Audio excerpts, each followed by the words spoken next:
Sí me gustaría trasladarles que tengo un cariño muy especial a Zaragoza, que cada 2 años estoy aquí organizando un curso con mi amigo, el doctor López del Val, que es un curso nacional para residentes de neurología sobre Parkinson y demás, y que un año es aquí y otro año es en San Sebastián, y por lo tanto vengo a Zaragoza con mucha frecuencia y siempre vengo encantadísimo.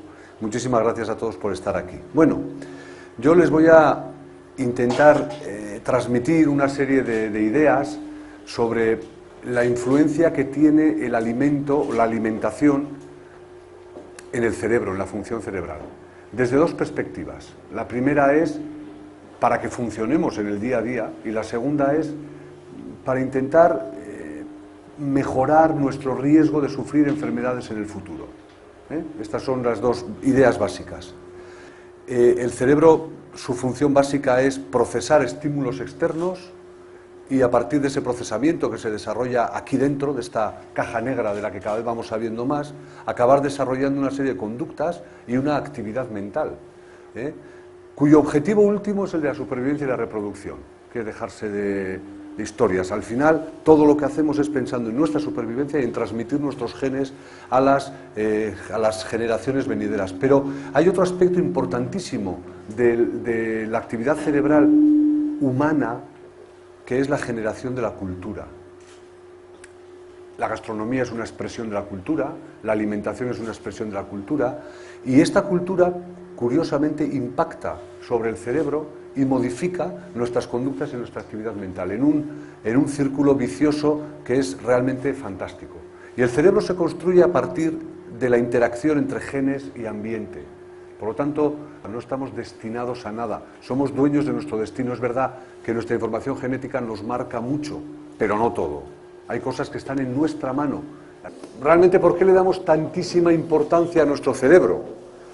Bueno, pues por una razón básica. Gracias a la actividad que desarrolla nuestro cerebro, esto es lo que más nos diferencia de los animales. Aunque bueno, uno ve fotos y realmente no hay tantas diferencias, ¿no?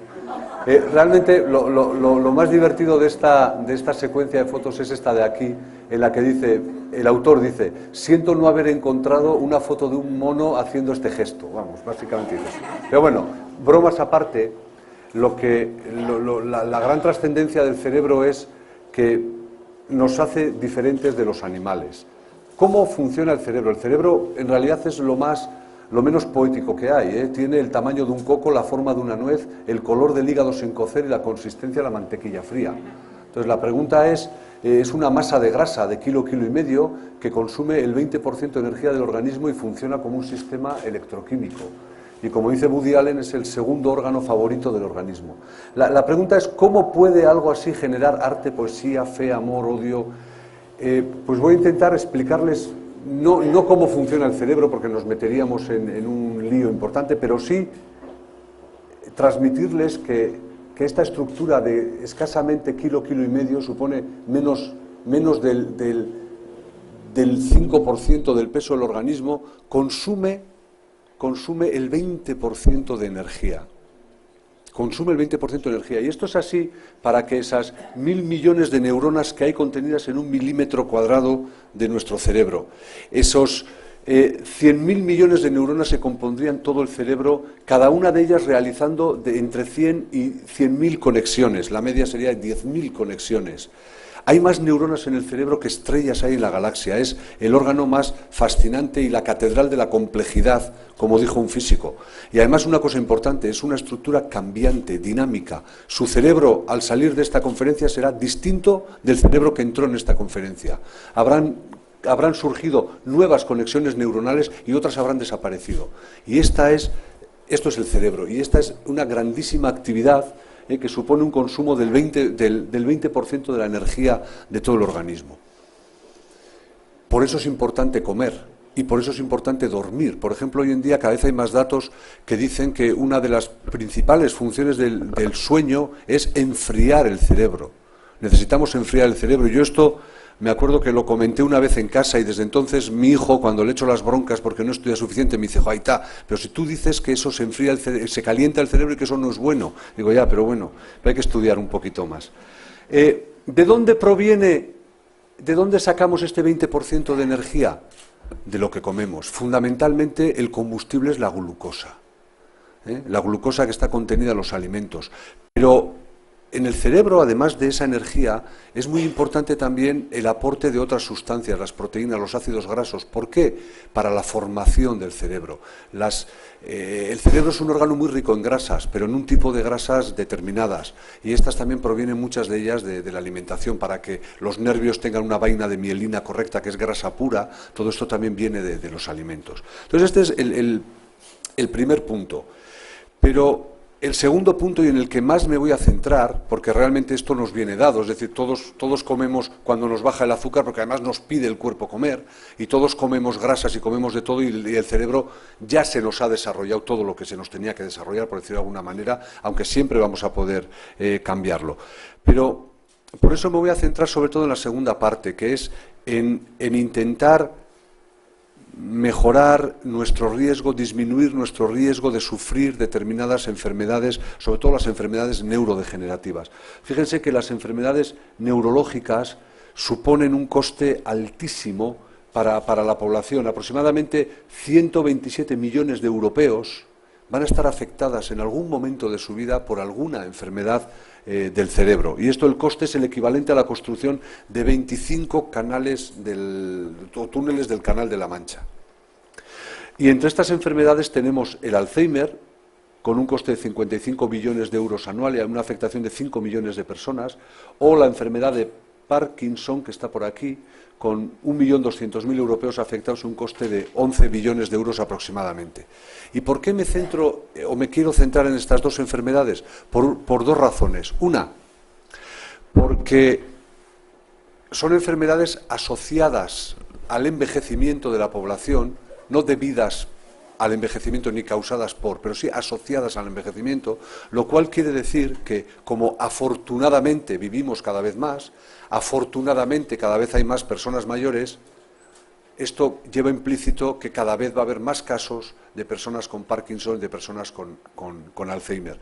Las previsiones para el año 2025-2030 son que el Parkinson en nuestro país y en países de la Europa occidental se podría duplicar, y en países emergentes como China, India, Pakistán, Indonesia o Brasil se podría triplicar. Claro, estos países emergentes además tienen una característica, es que son países superpoblados, con lo cual el Alzheimer, el Parkinson, las enfermedades neurodegenerativas son consideradas en muchos países del mundo como casi como una emergencia sociosanitaria, porque son enfermedades que pueden hacer crack el sistema sociosanitario y el sistema de bienestar social. Por eso es muy urgente intentar encontrar alguna solución. Y esta solución va a venir de la mano de la investigación y, sobre todo, lo que intenta conseguir esta investigación. Voy a empezar hablando del Parkinson, pero mucho de lo que diga del Parkinson es aplicable al Alzheimer, y hablaremos también un poquito del Alzheimer. Mucho de lo que diga del Parkinson es aplicable al Alzheimer, y es aplicable a las enfermedades degenerativas. Los objetivos que perseguimos en el Parkinson son, primero, curar. Como cualquier enfermedad, lo que queremos es curar estas enfermedades. Pero cuando una enfermedad no puede curarse, porque curar implica conocer la causa de la enfermedad. Y la cuestión es que al día de hoy se nos escapa cuál es la causa de la enfermedad. Hay una interacción entre los genes, hay una interacción con el ambiente, y es una interacción mucho más compleja de lo que pensábamos. Y vamos identificando genes, vamos conociendo mucho mejor eso, pero no llega a estar resuelto el problema. Y por lo tanto, curar es el objetivo más ambicioso, pero probablemente también el más lejano. El siguiente escalón es la prevención. ¿Podemos hacer algo por prevenir estas enfermedades? Pues yo diría que al menos algo de lo que se puede hacer para prevenir está en nuestras manos. Y eso es lo que tenemos que intentar fortalecer. Y eso es lo que les voy a intentar comentar ahora. Un factor de lo que está en nuestras manos, que sería el estilo de vida en general, es la alimentación. Y les voy a hablar de qué datos hay sobre cómo impacta la alimentación en el riesgo de tener un Parkinson, si existen alimentos que pueden ejercer un efecto protector sobre las neuronas y hacer que el proceso degenerativo vaya más lento, si hay algunos alimentos que puedan modificar el pronóstico a medio plazo de la enfermedad de Parkinson, o si incluso hay algunos alimentos que pueden mejorar los síntomas del Parkinson. Y muchas veces, al final, cómo podemos conseguir que la alimentación sea más segura. Volveremos sobre esto. Vamos a empezar con el riesgo del Parkinson. Bueno, el riesgo del Parkinson, les decía que la enfermedad de Parkinson probablemente sea una interacción de ciertos factores genéticos y ciertos factores que están en el ambiente, que se desconocen. Los estudios epidemiológicos, los estudios que se hacen en la población para intentar conocer los riesgos, nos dicen varias cosas. Por ejemplo, que parece que la exposición a pesticidas, herbicidas o metales pesados puede aumentar el riesgo de tener Parkinson. Entonces uno diría, hombre, pues esto quiere decir que el Parkinson tiene que ser mucho más frecuente en profesiones, por ejemplo, relacionadas con la agricultura, que están en contacto con pesticidas y demás. Bueno, las profesiones de más riesgo, donde más casos de Parkinson hay, son médicos, abogados y dentistas. No tiene nada que ver lo uno con lo otro. Entonces, pero es un dato que sistemáticamente aparece en los estudios epidemiológicos. Parece que la exposición a pesticidas aumenta el riesgo de Parkinson, pero no se sabe cuál es el mecanismo. Y desde luego no van a ser esos pesticidas que se utilizan para las frutas y demás, sino que puede ser otra cosa. Lo que también sale en todos los estudios es que el consumo de tabaco disminuye el riesgo de tener Parkinson. Hay muchos médicos que dicen eso es porque quien fuma casca antes, entonces no le da tiempo a desarrollar Parkinson. Bueno, pero sí que es verdad que sale, y esto ha dado lugar a líneas de investigación muy interesantes, porque dentro de las sustancias que hay en el tabaco está la nicotina, y quizás yendo por esa vía podamos encontrar algo que explique por qué los fumadores tienen menor riesgo de desarrollar Parkinson. El segundo punto es el café y el té, sobre todo el té verde. Parece que un consumo muy moderado de café disminuye el riesgo de tener Parkinson, muy moderado, una taza al día. Y aquí voy a hacer un inciso para hablar sobre algunos de los mitos que hay con ciertos alimentos y el funcionamiento del cerebro. Por ejemplo, el sábado pasado, el sábado del domingo era, no me acuerdo, estaba desayunando en casa una taza de café y oía en la radio una noticia con un investigador que habían descubierto que en el café había una sustancia, si digo furano, no, por ahí es el nombre, furano, no me acuerdo ahora el nombre, que era una sustancia cancerígena. Joder, casi me atraganto. Digo, ostras, Pedrín. Claro, ¿qué es lo que sucede? Que para que realmente esa sustancia tenga un poder cancerígeno habría que consumir del orden de 30 o 40 cafés al día. Y les aseguro que alguien se muere de alguna otra cosa antes de contraer un cáncer si uno toma 30 o 40 cafés al día. Es decir, habría que consumir muchísima cantidad de café. Lo mismo sucede cuando se dice que, por ejemplo, el chocolate, que es rico en feniletilamina, puede sustituir, es el equivalente del amor. ¿Por qué? Pues porque la feniletilamina está en la vía de la síntesis de una sustancia que se llama dopamina, que es una sustancia fundamental para los circuitos de la recompensa y del placer, y que, por ejemplo, cuando uno está despechado por una cosa de amor, no sé, toma más chocolate para intentar compensar. Bueno, pues también habría que tomarse pues todo el cacao del África tropical para realmente que aumentara los niveles de feniletilamina de una manera muy intensa, ¿no? Y algo parecido sucede con el triptófano y la leche. Sí que es verdad que en la leche hay triptófano, y el triptófano aumenta la producción de serotonina, que es otra sustancia clave para el funcionamiento del cerebro. Pero, ojo, para que ejerza un efecto muy intenso habría que consumir muchísima leche. Lo cual no quiere decir que tomarse un vasito de leche templada antes de ir a la cama favorezca el dormir, o no quiere decir que el tomarse 2 onzas de chocolate pues le hagan a uno tener una cierta sensación de bienestar. Pero de ahí a lo otro, a que sustituyen a cosas y demás, va un paso hay un trecho muy largo, ¿no? Bien, entonces ya sabemos que el consumo de estas sustancias puede disminuir el riesgo de desarrollar Parkinson y Alzheimer en un futuro.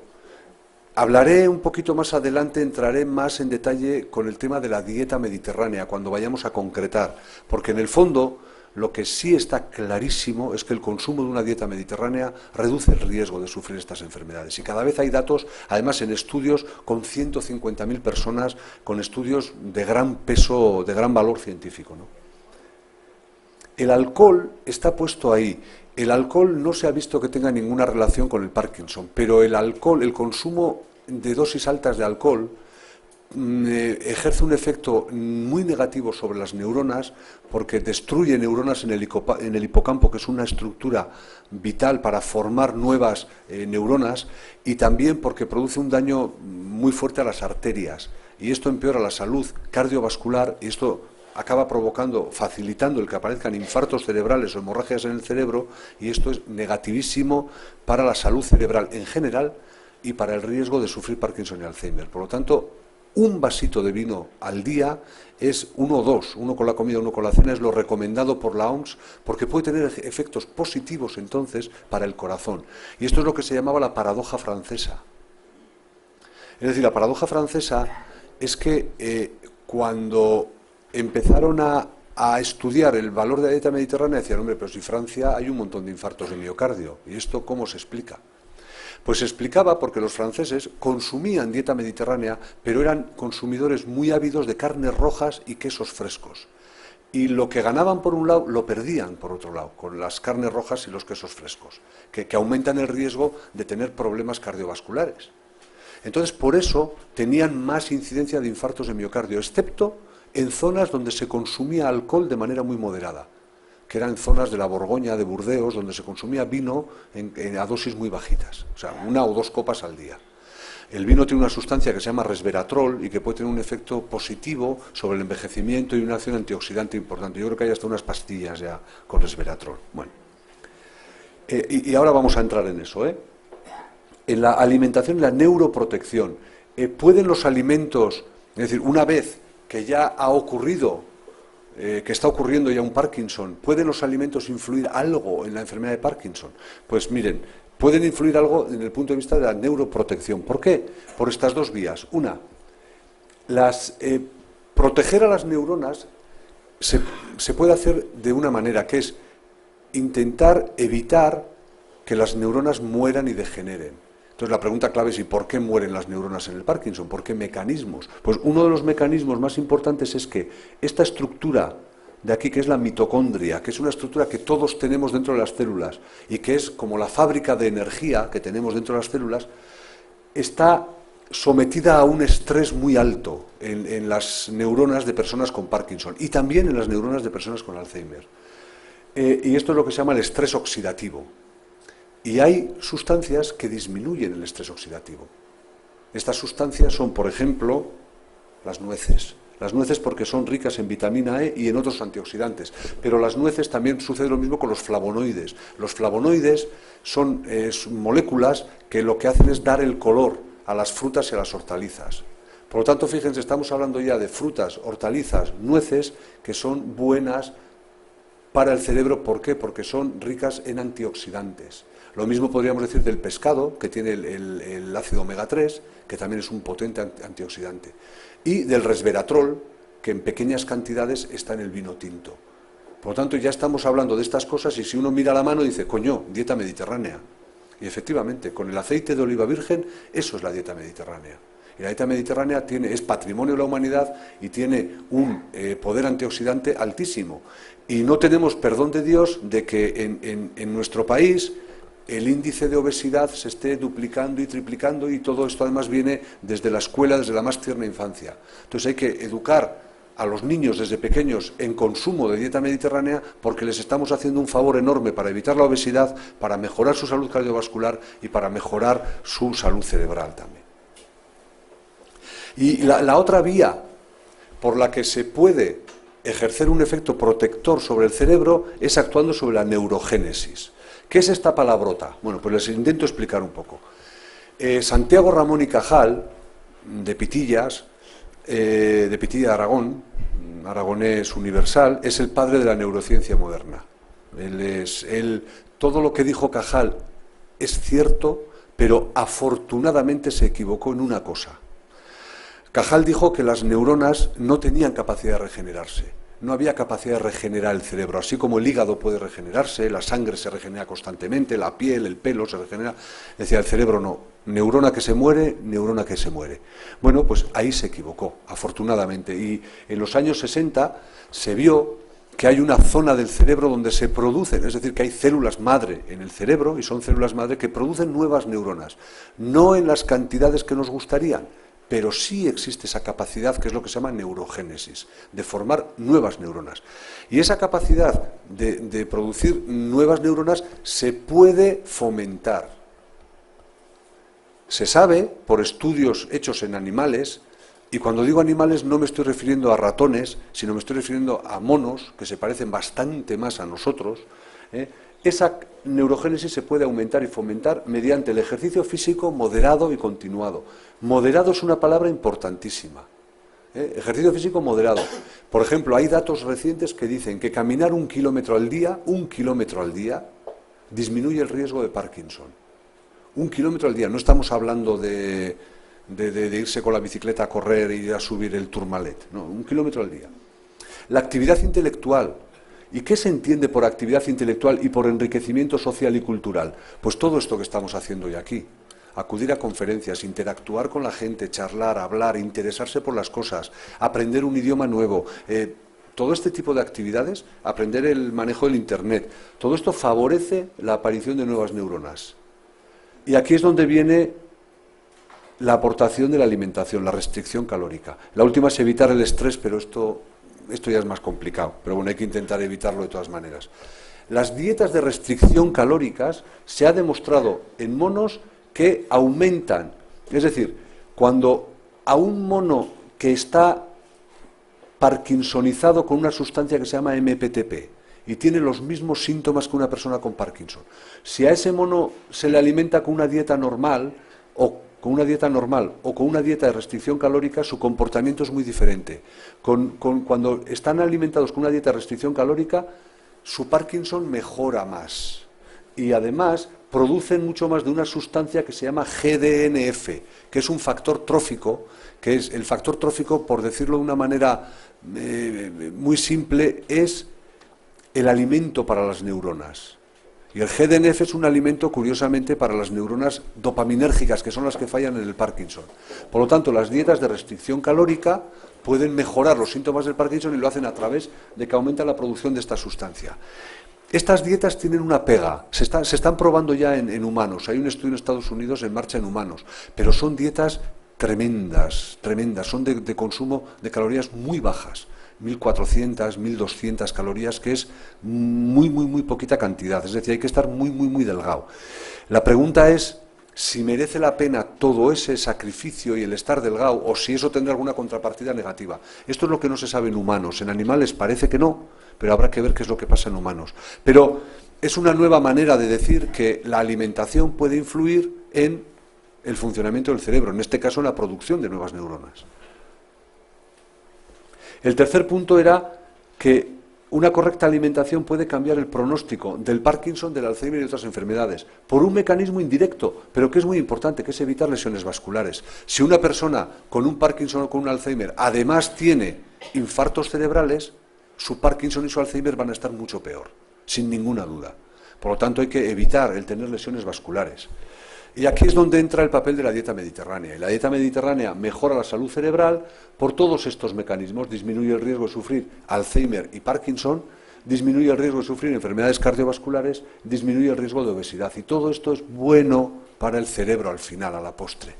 La dieta mediterránea ya hemos dicho en qué consiste: aceite virgen de oliva, pescado omega 3, las frutas, verduras, hortalizas, las legumbres y el vino tinto sin pasarse, porque es rico en resveratrol.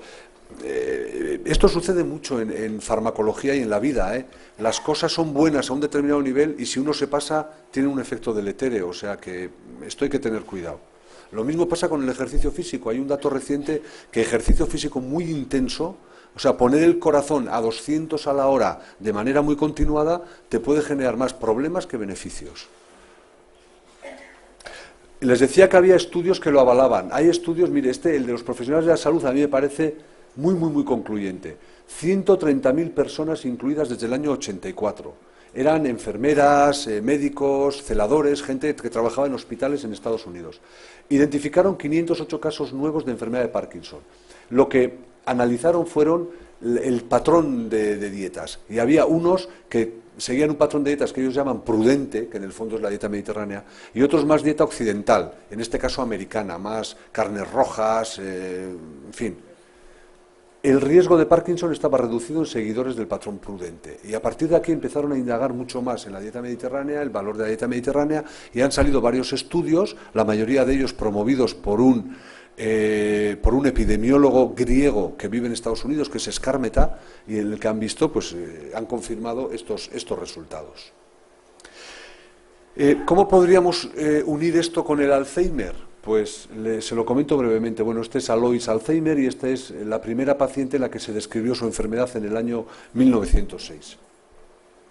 Les decía al principio una cosa, que el Parkinson y el Alzheimer son enfermedades asociadas al envejecimiento, pero no causadas por el envejecimiento, porque enseguida uno tiene la tentación de pensar, esto quiere decir que cuando lleguemos a los 90 años todos vamos a tener Parkinson y Alzheimer. Pues no. En el mundo hay cerca de 200.000 personas con más de 110 años y yo les quiero contar la historia de esta persona de aquí, que es Rita Levi Montalcini. Esta es la persona que en el año 47, además tuvo una historia detrás de persecución en la época de los nazis, etcétera, etcétera, porque ella es de origen judío. En el año 47 describió el factor neurotrófico cerebral. Le dieron el Nobel. Hoy tiene me parece que acaba de cumplir 102 años y estoy seguro que o está dando una conferencia o está preparando una conferencia, seguro. Su objetivo ahora, ha creado una fundación y su objetivo es formar mujeres científicas en África, para que puedan desarrollar luego su labor en países africanos, para que puedan trabajar ahí. Entonces esta es una mujer que tiene una salud cerebral perfecta con 102 años, y lo mismo podríamos decir de Sánchez Albornoz, de Levi Strauss, de Ayala y de muchísima otra gente, ¿no? Y esto se puede deber a una cosa que se llama la reserva cognitiva.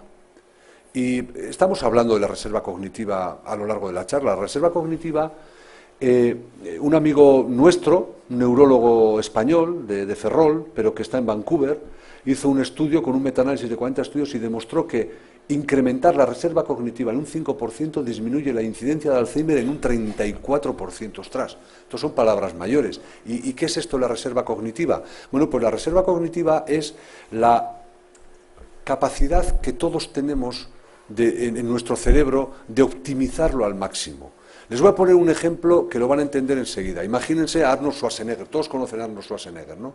Pues si Arnold Schwarzenegger y yo contraemos a la vez una enfermedad que afecte a la musculatura, yo me quedaré flaquito mucho antes que él. ¿Por qué? Pues porque él tiene una reserva muscular muchísimo más intensa que la que yo tengo. Pues esto aplicado a la reserva cognitiva, a la capacidad del cerebro, es exactamente lo mismo. Y esta reserva cognitiva depende de dos factores. Una, que era la neurogénesis, la que yo les comentaba antes, la capacidad de crear nuevas neuronas. Y dos, a este fenómeno que se llama la plasticidad neuronal, que, dicho de una manera muy breve, es la capacidad del cerebro para adaptarse a nuevas situaciones, y que puede ser adaptativa o compensadora, y aquí entra la memoria, el aprendizaje o la recuperación que muchas personas tienen después de haber sufrido una lesión cerebral.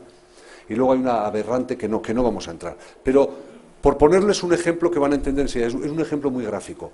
La capacidad de aprender, la capacidad de recordar, está en unas estructuras que se llaman las sinapsis y los botones sinápticos, que esto es una neurona. Aquí está el cuerpo neuronal y de aquí salen las dendritas, que son las que reciben informaciones de otras neuronas, y el axón, que transmite la información. Pues aquí hay unos salientes que son los botones sinápticos, ya ven estos salientes, eso está a más aumento hecho, ¿no?